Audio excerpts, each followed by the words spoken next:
Michael Harris adjusted his collar as he stepped into the small, dimly lit diner on the edge of town. It was a place he visited often, a nostalgic throwback to simpler days when life didn't feel as rushed, complicated, or scrutinized. The checkered floors and worn leather booths held the kind of charm that reminded him of his childhood, where Sunday mornings meant pancakes, syrup, and laughter with his late mother. Michael valued moments like this, a brief respite from the chaos of his life. As the owner of a successful chain of automotive repair shops and a respected veteran, he was no stranger to responsibility or hard work. He appreciated these pockets of quiet solitude where he could think and just be. The smell of fresh coffee and sizzling bacon wafted through the air as Michael greeted the elderly owner, Mr. Haywood, with a polite nod. "Your usual, Mike?" the man asked, a warm smile breaking through his weathered face. Michael nodded. "You know me too well." He found his usual spot near the window, where the light filtered in just enough to make the small space feel alive.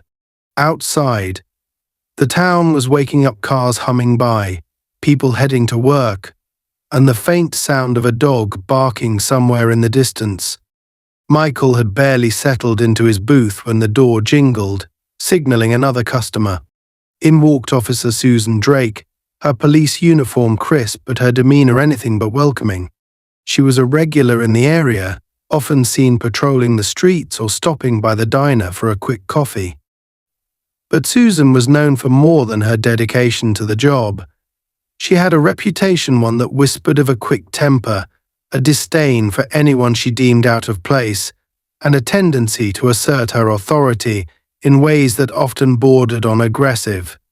Her sharp features and piercing eyes scanned the room, as though she were looking for a problem to solve or create.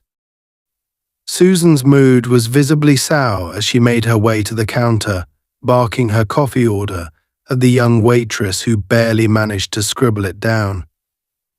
Her frustration seemed to hang in the air like a storm cloud, and Michael noticed how the other patrons quickly averted their eyes, unwilling to attract her attention. He had seen her type before, both during his years in the military and in civilian life. People like her thrived on power and control, often wielding it recklessly.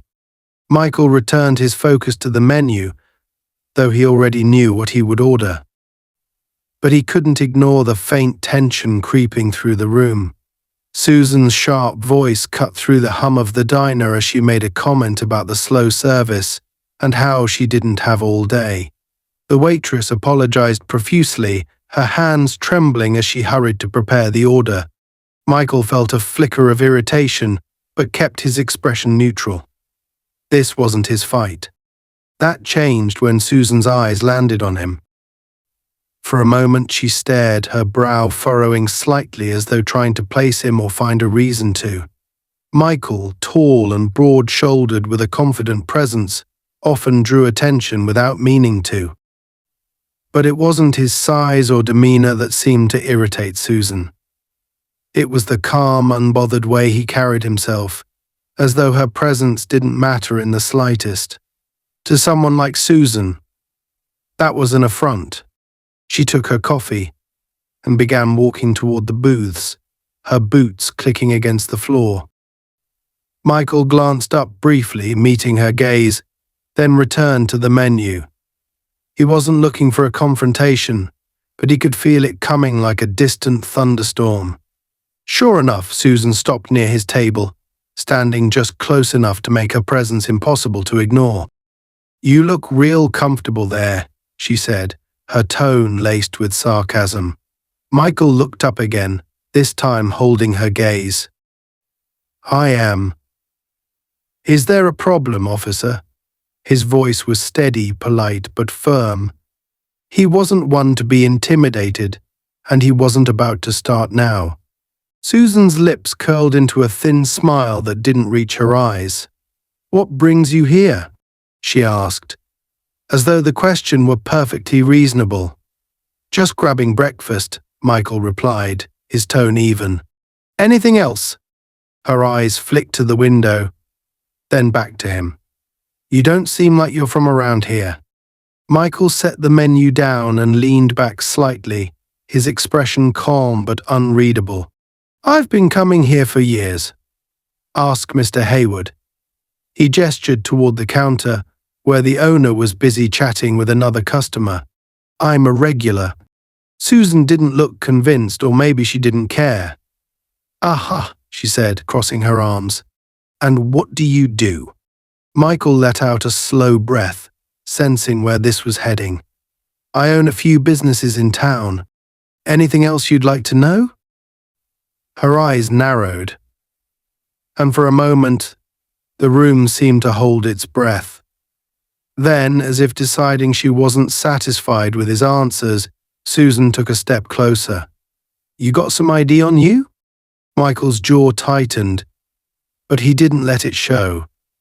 He had dealt with people like her before, people who saw a black man in a nice area, and immediately felt the need to question why. "Is there a reason you're asking?" he said, his voice still calm but now edged with steel. Susan's smile faltered, replaced by a flash of irritation. "It's a simple question. You mind?" Michael paused, weighing his options. He could see the waitress glancing nervously in their direction, and a few other patrons were stealing cautious looks. He didn't want to escalate the situation, but he also wasn't about to let her push him around. "Actually, I do mind," he said finally. "Unless I've done something wrong, I'd like to enjoy my breakfast in peace." The tension in the room was palpable now. Susan's hand twitched at her side, as though she were considering her next move. But before she could speak, Mr. Hayward's voice cut through the silence. "Is there a problem here, officer?" he asked, stepping out from behind the counter. His tone was polite, but firm, and his presence seemed to break the spell that had settled over the diner. Susan turned to him, her expression hardening. "Just doing my job," she said curtly, "making sure everything's in order." Mr. Hayward raised an eyebrow. "Michael's been coming here longer than I've owned the place. He's as much a part of this diner as the coffee pots. If you've got a real concern, I'd like to hear it." For a moment, Susan looked like she might argue, but then she seemed to think better of it. She stepped back, her jaw tight. "Just doing my job," she repeated, though the words sounded hollow now. She turned on her heel and walked back to the counter, leaving Michael to finally pick up his menu again. He didn't miss the look she shot him as she left the diner moments later. It wasn't over, not by a long shot. Susan Drake stood by the counter, her irritation simmering beneath the surface as she sipped her coffee. Her sharp eyes flicked back toward Michael Harris, still seated calmly at his booth. His composed demeanor dawed at her in a way she couldn't quite articulate. He wasn't defiant, not overtly, but there was something about his refusal to acknowledge her authority in the way she expected that made her blood boil. She had walked away to avoid escalating the situation further, but the way he had looked at her, as though she were the one out of line, was stuck in her mind like a splinter. The door to the diner jingled again, admitting a young couple with tired eyes and matching travel bags slung over their shoulders. They shuffled to a corner booth without so much as glancing at Susan. She turned her attention back to her coffee, trying to focus on anything but the quiet tension that had settled in the room. She wasn't the kind of person to back down from a challenge, and Michael's calm resistance felt exactly like one. She tapped her fingers against the counter, her mind racing. Her frustration stemmed from more than just the interaction with Michael. The week had been a disaster. A failed review with her superior had left her fuming, and an unresolved domestic disturbance call earlier in the day had done little to lighten her mood. She hated feeling powerless, and in moments like this, she sought control wherever she could find it. It wasn't fair, she knew that, at least on some level, but fairness wasn't something she cared about right now. Michael, oblivious or indifferent to Susan's stewing thoughts, had just picked up his coffee cup when Susan made her move. The scrape of her boots against the floor echoed as she marched back toward his table, her coffee left forgotten on the counter. The air in the diner shifted as heads turned subtly in her direction, curiosity and unease rippling through the small crowd. Even Mr. Hayward, who had returned to wiping down the counter, paused mid-motion to glance up. Susan stopped at Michael's booth, her posture stiff and her expression hard. "You know," she began, her voice louder than necessary, "you didn't answer my question earlier." Michael set his coffee cup down slowly, his gaze steady as he looked up at her. "I thought I had," he said evenly. His tone wasn't confrontational, but it wasn't deferential either.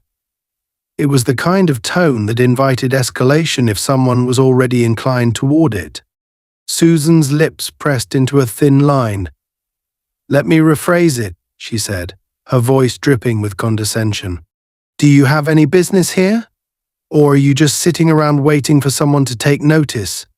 Michael tilted his head slightly, a small frown creasing his brow. "I'm here for breakfast.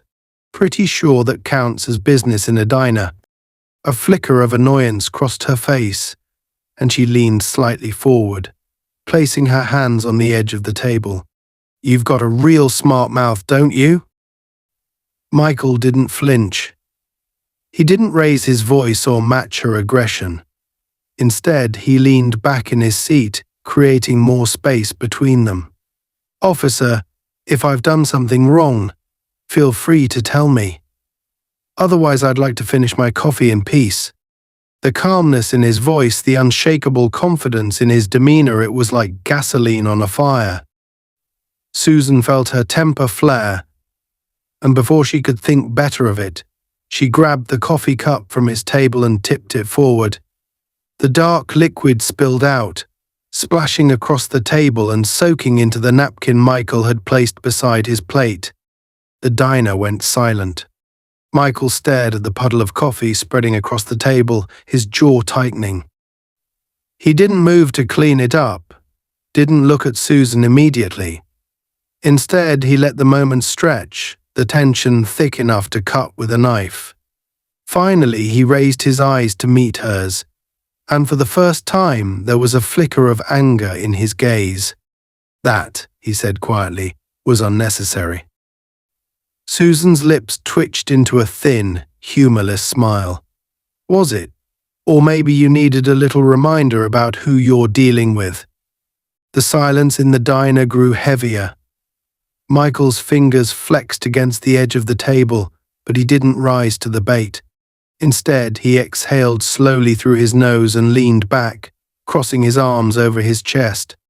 "Is that how you usually handle reminders, officer?" he asked, his voice low but steady. "By wasting coffee?" Susan bristled. "Watch your tone," she snapped, her hand twitching toward her belt. The motion was subtle, but it was enough to draw the attention of everyone in the room. A few patrons shifted uncomfortably in their seats, their gazes darting between Susan and Michael. Mr. Hayward took a cautious step forward, his towel clenched tightly in his hand. "Let's all calm down," the older man said, his voice steady but firm. "No need for this to get out of hand." Susan shot him a sharp look. "I've got it under control," she said, her tone curt. "Stay out of it." "Oh." Hayward hesitated but didn't retreat entirely. His gaze lingered on Michael, a silent question passing between them. Michael gave a small shake of his head, a barely perceptible gesture that said, "I've got this." But Susan wasn't done. She straightened up, planting her hands on her hips as she looked down at Michael. "You think you're clever, don't you?" she said, her voice dripping with disdain. "Sitting here all smug like you're untouchable." Michael raised an eyebrow, his calm exterior unbroken. "I think I'm having breakfast. Or at least I was." Her hand twitched again, this time resting on the baton at her hip. "You want to keep pushing me?" she asked, her voice dropping to a dangerous level. "Because I can make this a whole lot worse for you." Michael's expression shifted then, just slightly. The calm gave way to something colder, sharper. He sat forward, his elbows resting on the edge of the table, and fixed her with a steady gaze. "You're already out of line, officer," he said, his voice quiet but heavy with meaning. "I'd think carefully about your next move." The words hung in the air like a challenge, and for a moment it seemed as though Susan might take it. Her grip tightened on the baton, her knuckles whitening, but then a voice broke through the tension. "Officer Drake," a sharp, clear tone called from the doorway. Susan froze, her head snapping toward the sound. Standing just inside the entrance was a tall woman in a tailored suit, her expression composed but her eyes blazing with authority. Ominously calm, she stepped further into the diner, her heels clicking against the floor. Michael glanced over his shoulder, his shoulders relaxing slightly as he recognized her. Olivia Harris, his wife and an attorney with a reputation for dismantling cases of misconduct with brutal efficiency. She didn't look at Michael right away, her focus solely on Susan. "Is there a problem here?" Olivia asked, her voice measured but cutting. Susan hesitated, her bravado faltering as she took in the woman's presence. "Just doing my job," she muttered, her hand dropping away from her belt. Olivia's eyes narrowed slightly. "Your job involves spilling coffee on paying customers, does it?" The question cut through the room like a knife, and Susan's face reddened. "He was being uncooperative," she said defensively, though the words sounded hollow even to her. Olivia stepped closer, her gaze unwavering. "Uncooperative how?" "By sitting in a booth and drinking his coffee." Susan opened her mouth to respond, but no words came. Olivia let the silence linger for a beat before turning to Michael. "You okay?" she asked, her tone softening slightly. Michael nodded. "I'm fine." Olivia turned back to Susan, her expression hardening once more. "Good. Then maybe you'd like to explain why you're threatening my husband in a public place." Susan's face drained of color, and for the first time she looked uncertain. The room was deathly quiet, every patron watching the exchange with bated breath. Olivia took another step forward, and Susan instinctively took one back. "This isn't over," Susan muttered, her voice low and shaky. But as she turned and stormed out of the diner, it was clear to everyone in the room that she had already lost. Olivia Harris watched as Susan Drake stormed out of the diner, her jaw tight and her movements stiff with anger. The tension in the room lingered like smoke after a fire, and the silence that followed was thick with unease. Olivia didn't sit down right away. Instead, she stood near the table, scanning the faces of the other patrons, who quickly averted their eyes when her gaze passed over them. It was clear that what had just transpired had left everyone shaken, but no one seemed ready to speak up. Olivia's sharp instincts told her the situation was far from resolved. Michael, ever calm and steady, took a sip of his now lukewarm coffee, his eyes meeting Olivia's with a silent exchange that only years of marriage could foster. She understood what he wasn't saying. He wanted to defuse the situation and not escalate things unnecessarily. But Olivia wasn't one to let such blatant misconduct slide, especially when it involved her husband. She finally sat down across from Michael, placing her briefcase on the bench beside her. "She's not done," she said quietly, her voice low enough that only he could hear. Michael gave her a faint smile. "I figured as much." Olivia leaned forward, resting her elbows on the table and clasping her hands together. "What happened before I got here?" Michael shrugged, as though the confrontation hadn't fazed him. "She came in looking for a fight. I just happened to be the lucky target." Olivia's lips pressed into a thin line. She hated this. She hated that someone like Susan Drake could walk into a room, see her husband, a man who had served his country, built a successful business, and lived his life with integrity, and decide he didn't belong. And she hated even more that people like Susan often got away with it. Before she could say anything else, the door to the diner jingled again, and Olivia's eyes snapped toward it. Susan was back. But this time she wasn't alone. 2 other officers followed her inside, their uniforms identical to hers but their expressions more neutral. One was a wiry man in his late 20s with a nervous energy about him, and the other was a middle-aged woman with a no-nonsense demeanor. Susan's face was set in a mask of barely contained fury, her eyes locking onto Michael and Olivia as though she had unfinished business. Michael sighed softly, setting his coffee cup down. "Here we go!" The diner grew quieter, if that was even possible. The other patrons seemed frozen in place, their gazes darting between the officers and the Harrises. Mr. Hayward stood behind the counter, his hand gripping a dish towel so tightly that his knuckles had turned white. Susan marched over to their booth, her hand resting on the baton at her belt, while the other 2 officers hung back slightly, their postures less aggressive but still alert. "This is him," Susan said sharply, jerking her thumb toward Michael as though identifying a suspect. Refused to cooperate and got belligerent. Olivia's eyebrows shot up, and she turned to Michael with a look that clearly said, "Belligerent? Really?" Michael, for his part, looked unimpressed, leaning back in his seat with an air of practiced patience. The older female officer, whose name tag read Carter, stepped forward, her eyes narrowing slightly as she took in the scene. "What exactly happened here, Drake?" Susan's jaw tightened. "I was asking him a few simple questions, and he started giving me attitude. When I asked for ID, he refused." Carter's gaze shifted to Michael, her expression unreadable. "Sir, is that true?" Michael met her eyes calmly.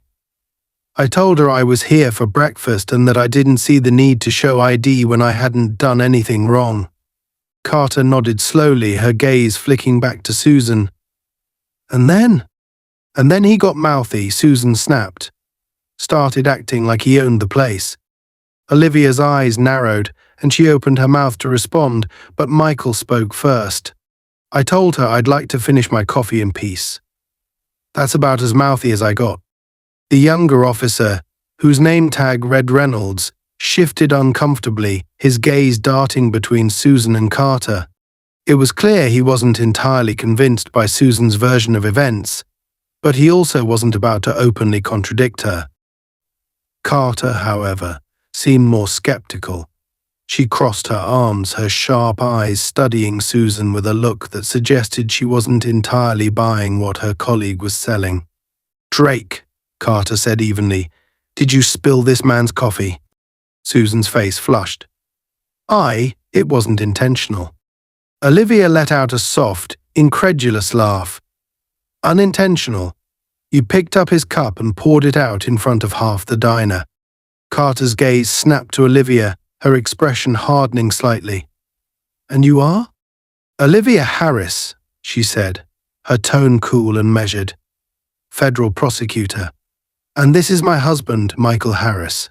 Now, are we going to pretend that Officer Drake's behavior was appropriate, or are we going to address the real issue here?"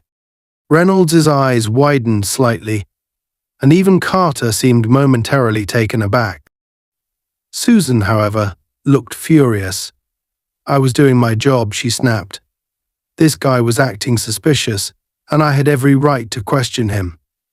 Olivia's expression didn't waver.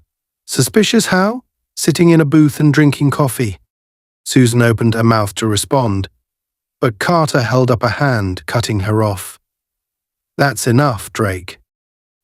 Susan's mouth snapped shut, but the anger in her eyes was unmistakable. Carter turned back to Michael, her tone softening slightly. "Mr. Harris, I'm sorry for any inconvenience.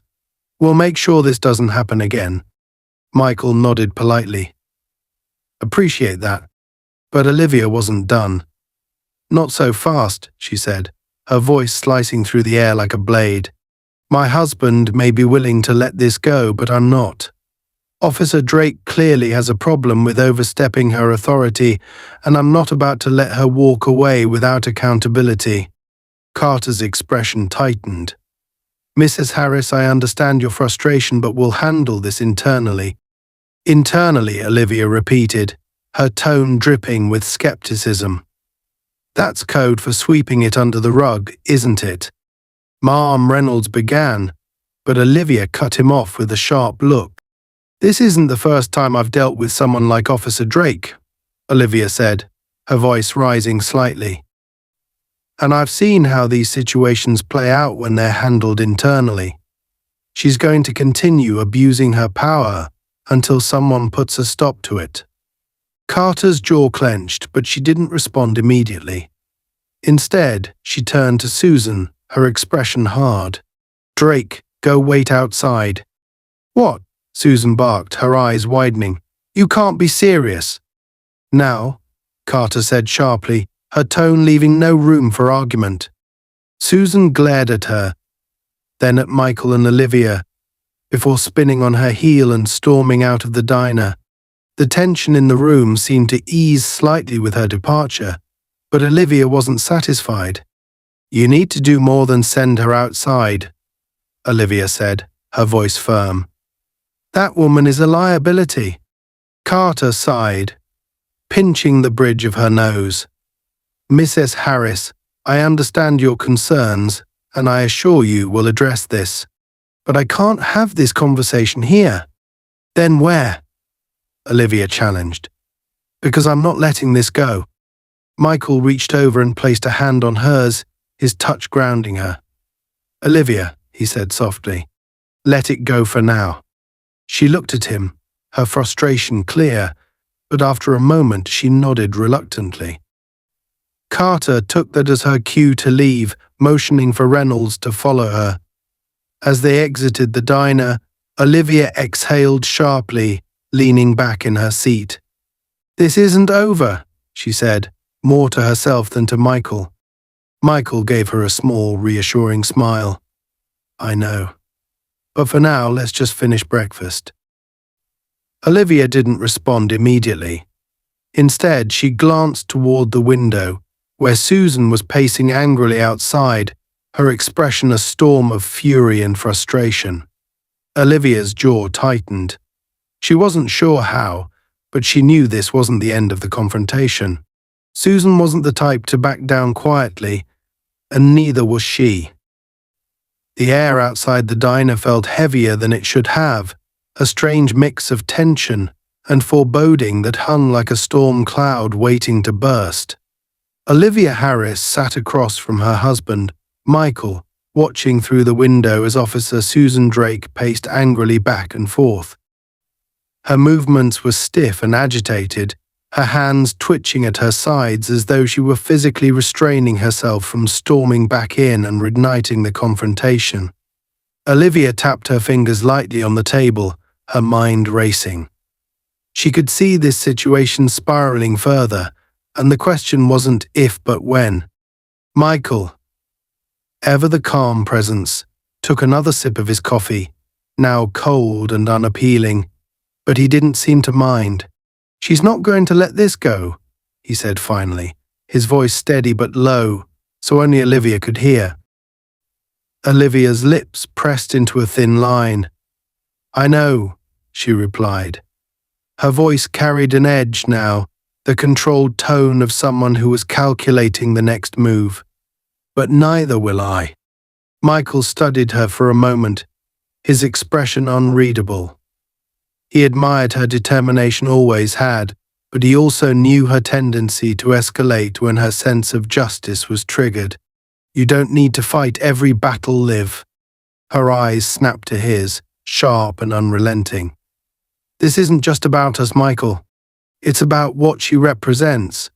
She thinks she can walk into a place like this, target someone because of how they look, and get away with it. If I let this slide, she'll just do it again to someone else. Maybe someone who can't fight back. Michael sighed, setting his cup down. You're right, he said quietly. But we also need to be smart about this. Olivia nodded, though her expression remained hard. She was about to respond when the door to the diner jingled again, drawing both their attention. Officer Drake had returned, but this time she wasn't alone. She was accompanied by 2 additional officers, neither of whom looked particularly thrilled to be there. One was Officer Carter, the older, no-nonsense woman who had already shown a hint of skepticism toward Drake's behavior. The other was Officer Reynolds, a younger man who looked as though he'd rather be anywhere else. The trio entered the diner, and the atmosphere shifted instantly. Conversations ceased, forks clinked softly against plates, and all eyes turned toward the officers. Drake's face was a mask of barely contained fury, but her tone was controlled, almost rehearsed, as she approached Michael and Olivia's table. "We need to have a word outside," she said, her voice tight and clipped. Michael looked up at her, his expression calm but firm. "About what?" "About your behavior," she snapped, her temper flaring just enough to show through the cracks in her composure. Olivia's eyebrow arched, and she leaned back in her seat, crossing her arms. "His behavior? I think you've got that backward, officer." Carter stepped forward, clearly trying to de-escalate. "Let's take this outside," she said, her tone more measured. "We don't need to disrupt the other patrons." Olivia glanced around the diner. Most of the customers were already watching the scene unfold with wide eyes, their breakfasts forgotten. She could feel the weight of their collective unease, the silent anticipation of what might happen next. With a sigh, she stood, smoothing down the front of her tailored jacket. "Fine," she said, her voice steady. "But let me be clear, if this is another attempt to intimidate my husband, it won't end well for any of you." Michael followed her lead, rising from the booth with his usual unhurried grace. Together they walked toward the door, Olivia's heels clicking sharply against the tile floor. Drake and her colleagues followed closely, and as they exited the diner, the tension spilled out into the crisp morning air. The sidewalk outside was quiet, save for the distant hum of traffic and the occasional chirp of a bird. The 3 officers formed a loose semicircle around Michael and Olivia, an unspoken show of force. Drake's hand rested on her belt, close enough to her baton to send a clear message. Carter and Reynolds hung back slightly, their body language less aggressive but still alert. "Here's how this is going to work," Drake began, her tone dripping with authority. "You're going to answer my questions, and we're going to settle this right now." Olivia's jaw tightened, but she let Michael speak first. "What questions?" he asked, his voice calm but firm. "I've already told you why I was in the diner."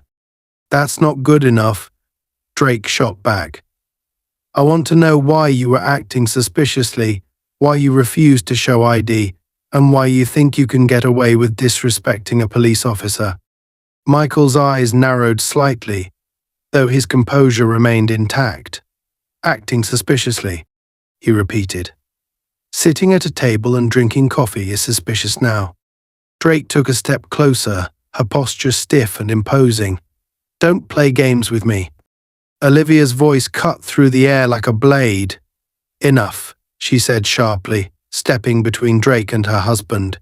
"This entire situation is a joke. You don't have a single shred of evidence to suggest my husband has done anything wrong. And yet, here we are. If you think bullying and intimidation are going to work on us, you're sorely mistaken." Drake's eyes flashed with anger, and she opened her mouth to respond, but Carter spoke first. "Drake, stand down," she said, her tone firm. "This isn't helping." Drake rounded on her, her frustration boiling over. "Are you seriously taking their side?" "I'm saying you're out of line," Carter replied, her voice unwavering. "You're escalating a situation that doesn't need to be escalated." For a moment it seemed as though Drake might argue, but then she took a step back, her jaw clenched so tightly that the muscles in her neck stood out. Olivia watched the exchange carefully, filing away every detail. Carter seemed reasonable, even if she wasn't fully willing to call out Drake's behavior in front of everyone. Reynolds, on the other hand, looked like he wanted the ground to swallow him whole. Olivia turned her attention back to Drake, her voice cold and measured. "You've already humiliated yourself, Officer Drake. If you had any sense, you'd walk away now before you make it worse." Drake's face turned a deep shade of red, and for a moment, Olivia thought she might actually lose control. But instead, Drake let out a sharp, humorless laugh. "You think you're so smart," she said, her voice low and venomous. "You think your fancy title and your attitude make you untouchable." Michael stepped forward then, his voice calm but carrying an unmistakable weight. "No one's untouchable," he said. "Not you, not me. But there's a difference between using power responsibly and abusing it. And right now, you're abusing it." Drake's hand twitched toward her baton, but before she could make a move, Carter stepped between them. "That's enough," she said, her voice sharp. "Drake, back off." Drake hesitated, her anger warring with her sense of duty. Finally, she took a step back, though her eyes remained locked on Michael with a glare that promised this wasn't over. Carter turned to Michael and Olivia, her expression tense but professional. "I'll handle this," she said. "You two are free to go." Olivia's eyes narrowed. "Handle it how?" "Internally," Carter replied, her tone clipped. "This doesn't need to escalate further." Olivia let out a bitter laugh. "Internally. Of course. That's exactly what people like her count on." Carter's expression hardened. "I understand your frustration, Mrs. Harris, but this isn't the time or place for a debate." Olivia opened her mouth to argue, but Michael placed a hand on her arm, a silent plea for peace. Reluctantly, she nodded. "Fine," she said, "but don't expect me to forget this." As they turned to leave, Olivia cast one last glance at Drake, who stood rigidly with her arms crossed, her glare burning into their backs. It wasn't over. Not by a long shot. The tension that had lingered during the confrontation outside the diner hadn't dissipated, it had simply shifted, coiling tighter and waiting for the right moment to strike. As Michael and Olivia walked away, Olivia couldn't shake the feeling that this wasn't over. Her instincts, honed from years as a federal prosecutor, screamed at her that Officer Drake wouldn't simply let this go. There was something simmering beneath the surface, something more dangerous than the petty displays of power they had already witnessed. Michael walked with a quiet confidence, his steps measured and calm, but Olivia could sense the tension in his frame. He didn't speak, and neither did she, their silent exchange saying more than words could. As they reached their car, parked a few spaces down from the diner, Olivia cast a glance back over her shoulder. Drake was still standing on the sidewalk, her arms crossed and her jaw set. The other officers were talking to her, their body language tense, but Drake didn't seem to care. Her glare followed them like a shadow, and Olivia felt her own jaw tighten in response. "She's not letting this go," Olivia muttered, as Michael opened the car door for her. "No, she's not," Michael agreed, his voice calm but edged with steel. "But neither are we." As they both slid into the car, Olivia pulled out her phone, her fingers flying across the screen. Michael started the engine, the hum of the motor breaking the heavy silence. "Who are you texting?" he asked, glancing at her. "Greg," she replied, referring to one of her trusted contacts in the local police department. "I want to know everything there is to know about Drake. Her record, her complaints, her disciplinary history, everything." Michael nodded but didn't say anything more. He trusted Olivia's instincts implicitly, knowing that when she got like this focused, determined there was no stopping her. He pulled out of the parking lot, his eyes flicking to the rearview mirror. Sure enough, Drake's patrol car was still parked nearby, her silhouette visible as she leaned against it. She wasn't leaving, and that made him uneasy. They drove in silence for a few minutes, the quiet broken only by the soft tapping of Olivia's fingers against her phone screen. The streets were relatively empty, the mid-morning lull giving the town an eerie stillness. As they approached a red light, Michael's grip on the steering wheel tightened. In the rearview mirror, he saw flashing lights. Drake's car was following them. "She's tailing us," Michael said, his voice low. Olivia looked up from her phone, her sharp gaze snapping to the side mirror. The patrol car was gaining on them, its lights now flashing aggressively.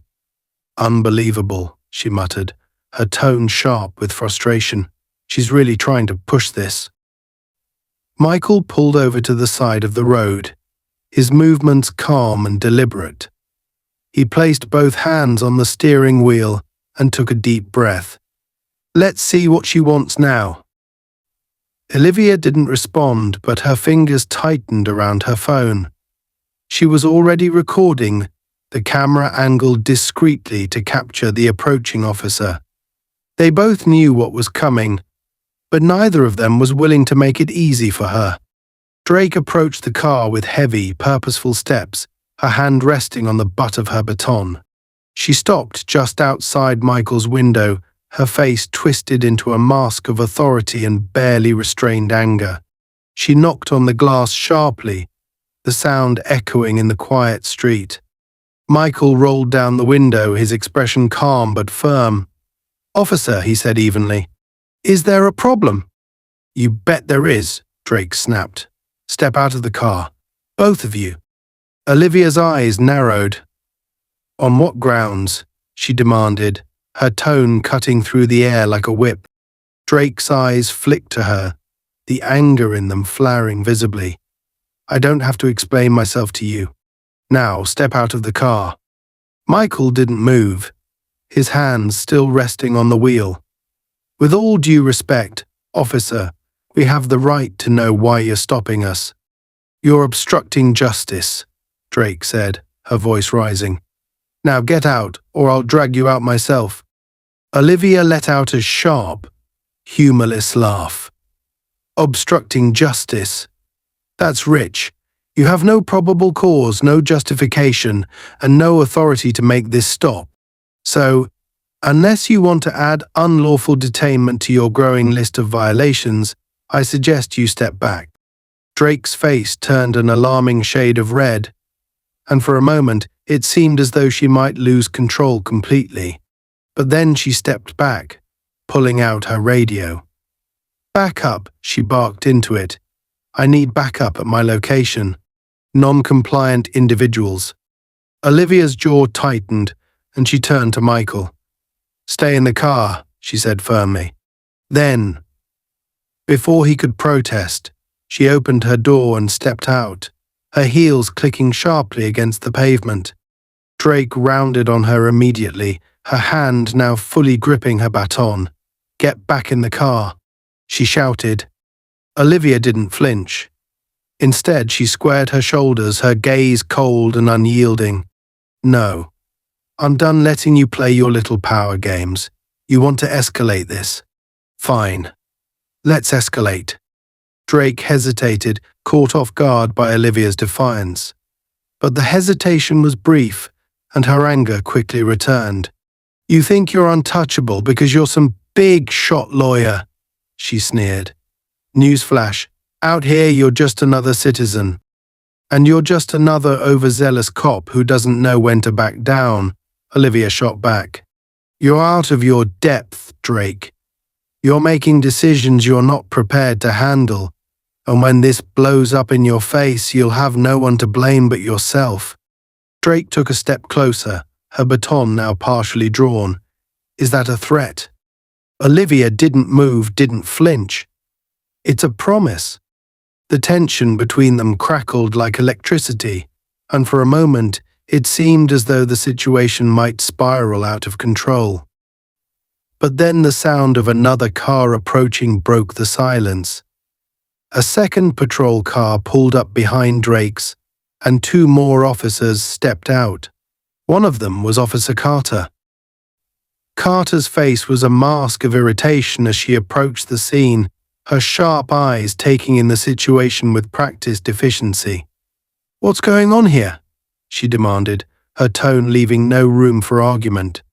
"They were non-compliant," Drake snapped, pointing toward Michael and Olivia. "I'm handling it."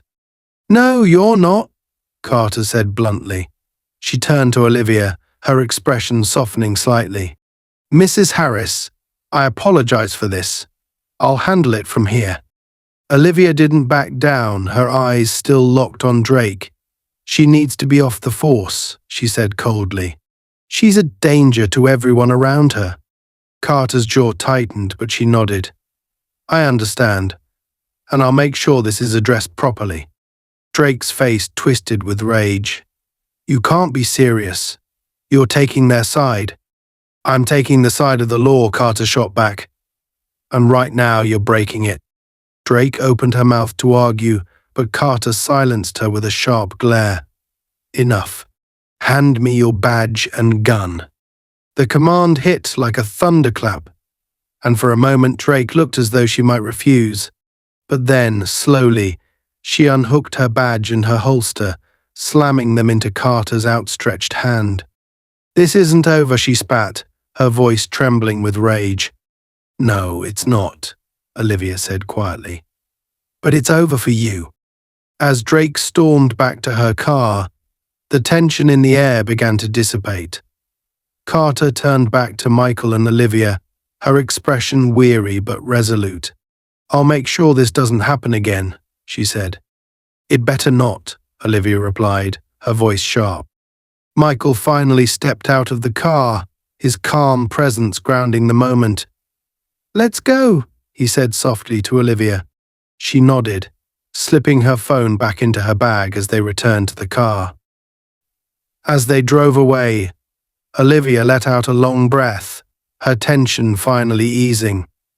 But even as the diner and the patrol cars disappeared in the rearview mirror, she couldn't shake the feeling that this was just the beginning. As Olivia and Michael drove home, the heavy weight of the encounter lingered in the air between them. Olivia stared out the window, her mind racing. She wasn't just angry, she was furious, and not in the way that burned hot and quick. This was a cold, deliberate kind of fury, the kind that built slowly and settled deep in her chest. She had spent years fighting battles against corruption, against prejudice, and against people who abused their power. What she had witnessed from Officer Drake wasn't new, it was the same story told 1,000 different ways. But this time it was personal. And Olivia wasn't the kind of person to let something like this go unanswered. Michael, ever calm and steady, kept his eyes on the road, but he could feel Olivia's tension radiating off her like heat. He knew better than to tell her to let it go. That wasn't who she was, and it wasn't who he loved. Instead, he reached over and gently squeezed her hand, grounding her. "We'll handle this," he said quietly. Olivia turned to look at him, her jaw tight, but she nodded. "Damn right we will." When they arrived home, Olivia didn't waste any time. She went straight to her office, flipping open her laptop and pulling up every resource she had access to. Michael followed her in, leaning against the doorway as he watched her work. "You're really going all in on this," he said, though there was no judgment in his tone, just quiet admiration. "She crossed a line," Olivia said without looking up. Her fingers flew over the keyboard as she accessed police records and cross-referenced them with complaints filed against the department. "And people like her don't just stop. If we let this slide, she'll do it again. Maybe next time it'll be someone who doesn't have the resources or the voice to fight back." Michael nodded, understanding. He stepped inside the office and sat down across from her. "So, what's the plan?" Olivia's lips curved into a grim smile. The plan is to make sure she can't do this to anyone else. She spent the next several hours gathering everything she could find on Officer Susan Drake. Complaints of excessive force, allegations of racial profiling, incidents where she had overstepped her authority. There was a pattern, and it wasn't subtle. Olivia's legal mind pieced it together with the precision of a surgeon, building a case that would be impossible to ignore. By the time she was finished, it was well into the evening. Michael brought her a cup of tea, placing it on the desk beside her as he looked over the documents she had compiled. "This is solid," he said, flipping through the pages. "But will it be enough?" "It'll be enough to get her off the streets," Olivia replied, her tone firm. "And if the department doesn't act, we'll take it higher. She's a liability, and I'll make sure they know it." Michael leaned back in his chair, his eyes thoughtful. "You're incredible, you know that?" Olivia gave him a small smile, but it didn't quite reach her eyes. "I'm just doing what needs to be done." The next day, Olivia made her move. She contacted Greg, her trusted friend within the police department, and arranged a meeting with the chief of police. Greg had been hesitant at first, warning her that the department was already under scrutiny and that this could blow up into something bigger than she anticipated. But Olivia wasn't deterred. She didn't care about the politics or the potential backlash. She cared about justice. The meeting took place in the sterile, fluorescent-lit conference room of the police station. Olivia arrived with Michael by her side, her briefcase clutched tightly in her hand. The chief, a grizzled man named Howard Lynch, sat at the head of the table, his expression a mix of curiosity and weariness. Greg stood off to the side, his posture tense. "Mrs. Harris," Chief Lynch began, his tone polite but guarded. "I've heard a lot about you." "Good things, I hope," Olivia replied, her voice cool and professional as she took a seat across from him. Michael remained standing, his presence a quiet but powerful statement. The chief's lips twitched into something resembling a smile. "Depends on who you ask." Olivia placed her briefcase on the table and opened it, pulling out the neatly organized file she had spent the night compiling. "Let's not waste time with pleasantries," she said, sliding the file across the table. "This is everything you need to know about Officer Susan Drake. Complaints, incidents, patterns of behavior, it's all there." Lynch opened the file, his eyes scanning the pages with a practiced efficiency. His brow furrowed as he read, and he let out a low sigh. "I won't deny this is troubling," he said after a moment. "But you have to understand our department is already under a microscope. Bringing this to light could create a PR nightmare." Olivia's eyes narrowed. "A PR nightmare? Chief, your officer unlawfully detained and harassed my husband. She abused her authority, escalated a situation that didn't need to be escalated, and made it clear that she thinks she's above the law. If you're more concerned about optics than accountability, then you're part of the problem." Lynch's jaw tightened, but he didn't argue. Instead, he turned to Greg. "What do you think?" Greg hesitated, glancing at Olivia and Michael before speaking. "I think she's right. Drake's been a problem for a long time.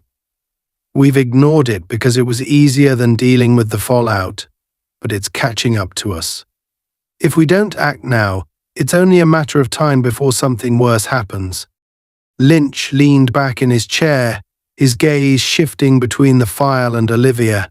Finally, he let out a long breath. "What do you want from us?" "I want her off the force," Olivia said bluntly. "Effective immediately. And I want the department to issue a public statement acknowledging her misconduct and committing to reforms to prevent this from happening again." The chief's eyes narrowed. "You're asking for a lot." "I'm asking for justice," Olivia countered. "And if you can't provide it, I'll take this higher. I have contacts in the media, in the mayor's office, and in the state attorney general's office. Believe me, Chief, You don't want me to escalate this?" The room was silent for a long moment. Finally, Lynch nodded. "Consider it done." Relief flickered across Olivia's face, but she didn't allow herself to relax. "Not yet." "Good," she said, standing and extending her hand. "I'll be watching to make sure you follow through." Lynch shook her hand, his grip firm but resigned. "You're a force to be reckoned with, Miss S. Harris." She allowed herself a small smile. "I've been told that before." As she and Michael left the station, a sense of satisfaction settled over Olivia. It wasn't a perfect victory, there was still work to be done. Still a system that needed fixing, but it was a step in the right direction. And for now, that was enough. Michael placed a hand on her back as they walked to the car, his touch warm and steady. "Proud of you," he said softly. Olivia looked up at him, her expression softening. "It wasn't just for us," she said. "It was for everyone who's ever been in our shoes." Michael nodded, understanding. "And for everyone who will be." They drove home in silence, but this time it wasn't heavy with tension. It was the quiet of resolution, of knowing they had done what needed to be done. As the city passed by outside the window, Olivia allowed herself a rare moment of peace, knowing that while the fight wasn't over, they had won this battle. The aftermath of the confrontation with Officer Susan Drake rippled outward like the wake of a stone tossed into still water. Olivia and Michael Harris returned to their routine, but the events of the past few days had left an indelible mark. For Olivia, it was another reminder of the systemic issues she had spent her career fighting against, and for Michael, it was a stark reinforcement of the quiet battles he endured daily as a black man in America. But what made this moment different was the resolution they had achieved. They hadn't just walked away, they had taken action. News of Drake's suspension spread quickly through the community. While the police department issued a carefully worded statement about her temporary leave pending an internal investigation, the implications were clear to anyone paying attention. Olivia's intervention had forced their hand, and it was unlikely that Drake would return to duty anytime soon, if ever. For some, the news was a relief, a small step toward accountability. For others, it was a lightning rod, stirring up debates about authority, race, and power in the town's social circles and online forums.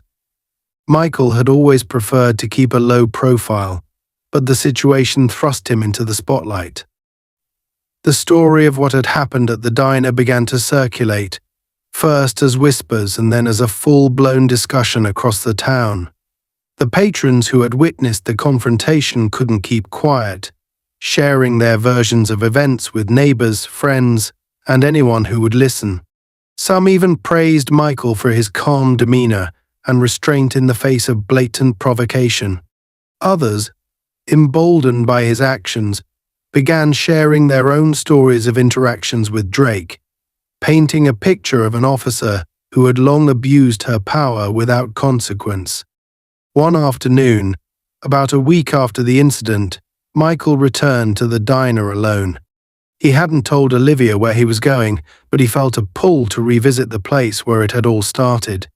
As he stepped through the door, the familiar jingle of the bell above him brought a rush of memories. The smell of fresh coffee and sizzling bacon was the same, but the atmosphere was different. Conversations paused as heads turned toward him, and for a brief moment there was silence. "Michael." Mr. Hayward's voice broke the stillness, warm and welcoming as always. The older man stepped out from behind the counter, a smile lighting up his face. "Good to see you." Michael nodded, his own smile small but genuine. "Good to see you too, Mr. Hayward." "Your usual spot?" Hayward asked, already grabbing a mug for coffee. "Of course," Michael replied, making his way to the booth by the window. As he sat down, he noticed that some of the other patrons were still watching him. A few offered nods of acknowledgement, and one woman even gave him a quiet thumbs up. Michael returned the gestures with a polite nod, though he felt a bit out of place with the attention. Haywood approached the table with a steaming cup of coffee and set it down in front of him. "You've got quite a reputation now," he said, his voice low enough that only Michael could hear. Michael chuckled softly, shaking his head. "Not exactly what I was aiming for." "Well, you handled yourself with dignity," Haywood said. "And people noticed. More than that, they respect it." Michael took a sip of his coffee, the familiar taste grounding him. "I didn't do it for the attention," he said after a moment. "I just wanted to stand up for what's right. And that's why it matters," Haywood said, giving him a pat on the shoulder before walking back to the counter. As Michael sat there, staring out the window at the passing cars, he reflected on Haywood's words. He had always believed in doing the right thing, even when it was hard, but he hadn't expected his actions to resonate so deeply with others. It was humbling in a way, but it also carried a weight he wasn't sure he was ready for. His thoughts were interrupted when the door jingled again, and Olivia walked in, her sharp gaze scanning the room until it landed on him. She was dressed in her usual power suit, a leather briefcase in hand, and her presence commanded attention.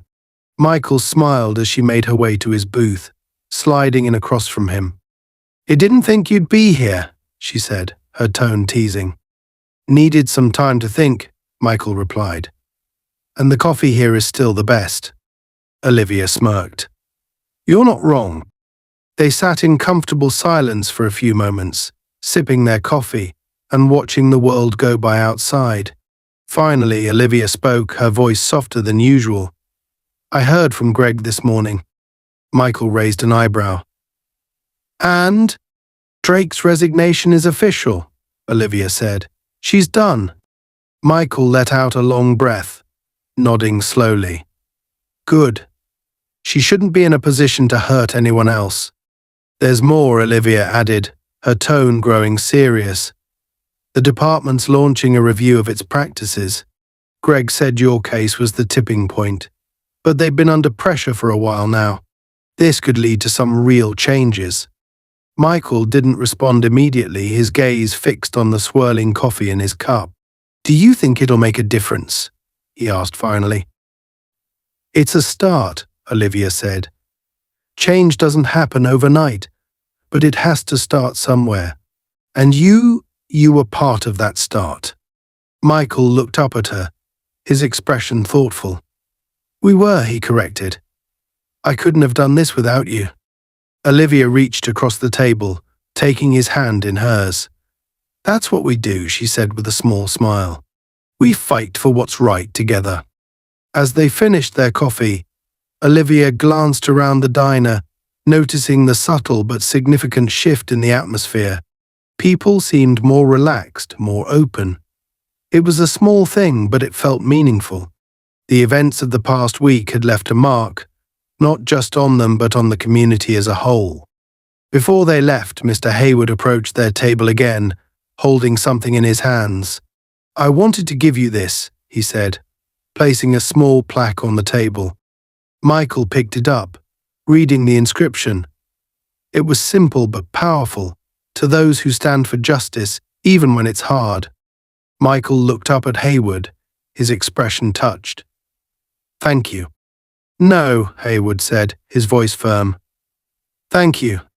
As Michael and Olivia left the diner, the plaque tucked under Michael's arm, they both felt a sense of closure. The fight wasn't over, not by a long shot, but they had won this battle. And in doing so, they had sparked something bigger than themselves. Walking hand in hand down the street, Olivia glanced up at Michael, her gaze filled with pride. "You know," she said, her tone light but sincere, "I think we make a pretty good team." Michael smiled, his hand tightening around hers. "Always have, always will."